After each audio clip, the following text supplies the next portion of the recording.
jour. Mais que recouvre ce mot? Qu'y a-t-il derrière? Les peuples au milieu desquels vivait Israël croyaient en une multitude de dieux.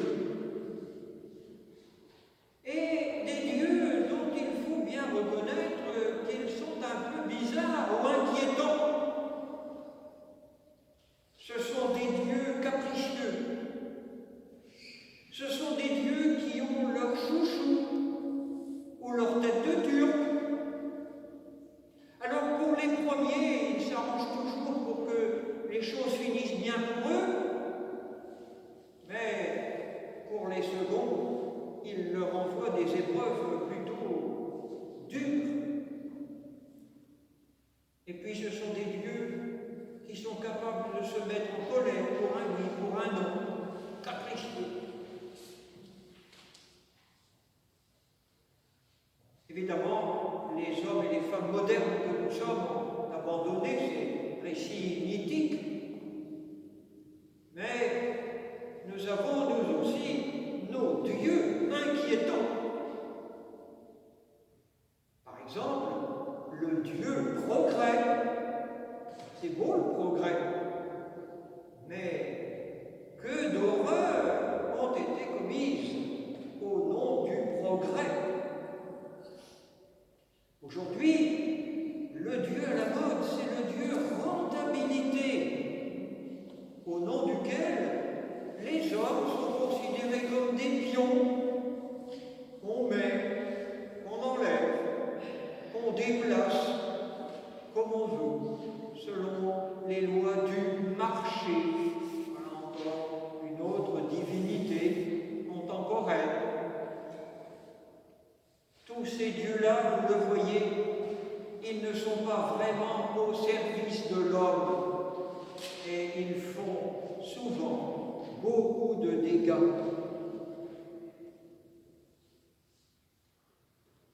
Moïse va rencontrer Dieu, mais un tout autre Dieu que ceux que je viens d'évoquer. D'abord, c'est un Dieu unique.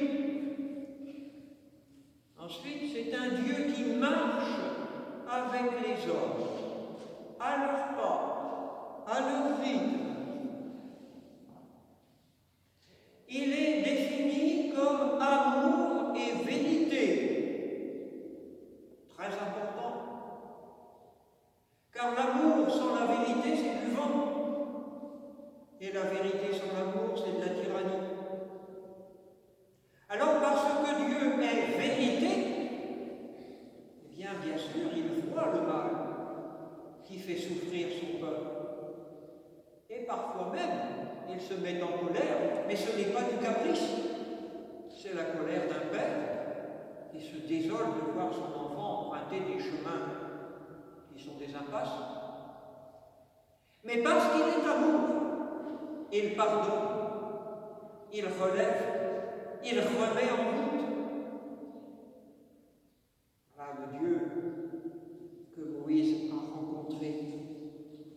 Et ce Dieu, eh bien, il va jusqu'à faire alliance avec ce petit peuple un peu misérable, qui ne compte pas vraiment dans la géopolitique de l'époque, et qui d'ailleurs vient de le trahir en se mettant à adorer un veau d'or.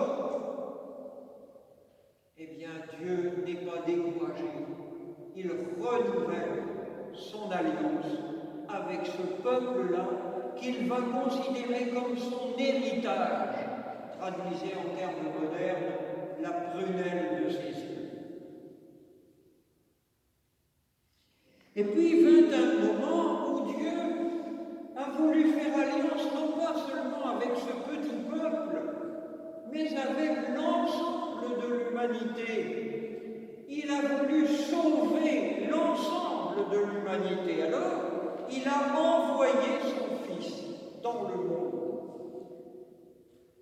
Jésus est cet homme qui est le visage de Dieu.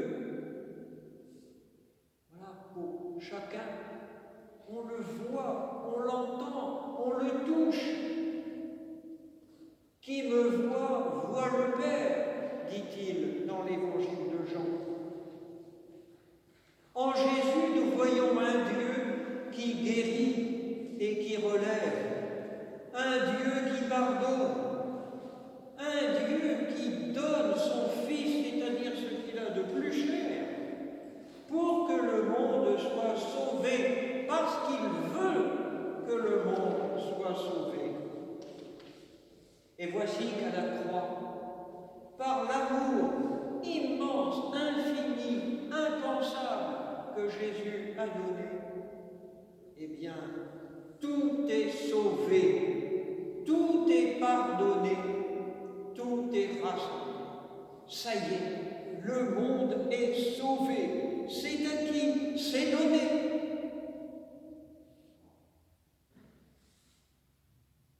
Dans notre vie quotidienne, pour beaucoup d'entre nous, et même pour tous en ce moment-ci, c'est une traversée assez houleuse. Et plus d'une fois, il nous semble que la barque va se renverser et nous jeter à l'eau. Eh bien, par l'amour de Dieu, nous savons que nous sommes sauvés, que quelles que soient les tempêtes, les tangages, eh bien, nous arriverons un jour à bon port, sains et saufs.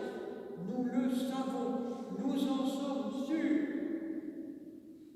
Celui qui croit échappe au jugement.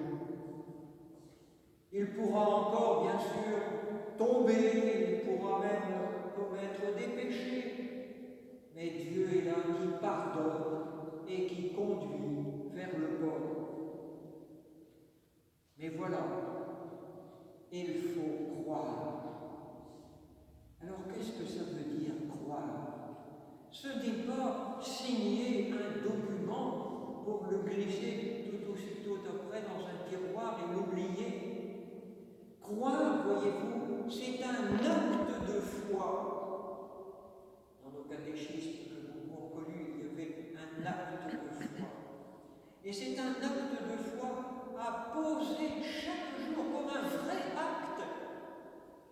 Chaque matin, puissions-nous dire dans notre prière: Seigneur, merci pour cette journée que tu me donnes, une journée pour accueillir ton amour, pour le vivre et pour le rayonner dans toute ma vie auprès de tous ceux que tu vas mettre sur ma route aujourd'hui. Mais c'est tous les jours à refaire, à redire.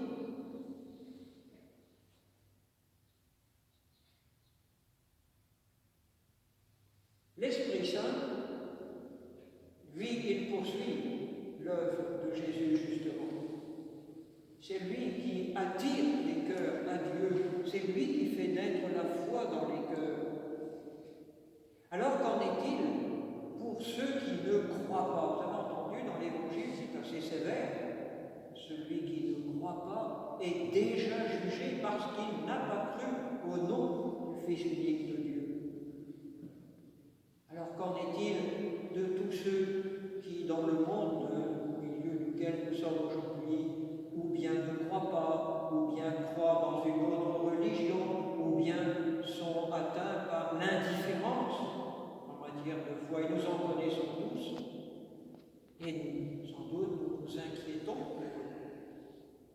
Je vous propose deux réflexions pour échapper à la culpabilité. La première, c'est de nous dire: qu'est-ce qui nous permet de dire que quelqu'un ne croit pas, malgré les apparences? Où passe la frontière entre la foi et la non-foi? On n'en sait pas grand-chose. Et la deuxième, c'est la conviction que l'Esprit Saint agit au fond du cœur de chacun. Et que, au fond du cœur de chacun, même de celui qui paraît le plus éloigné, il reste une ouverture vers la vérité, vers l'amour, vers Dieu.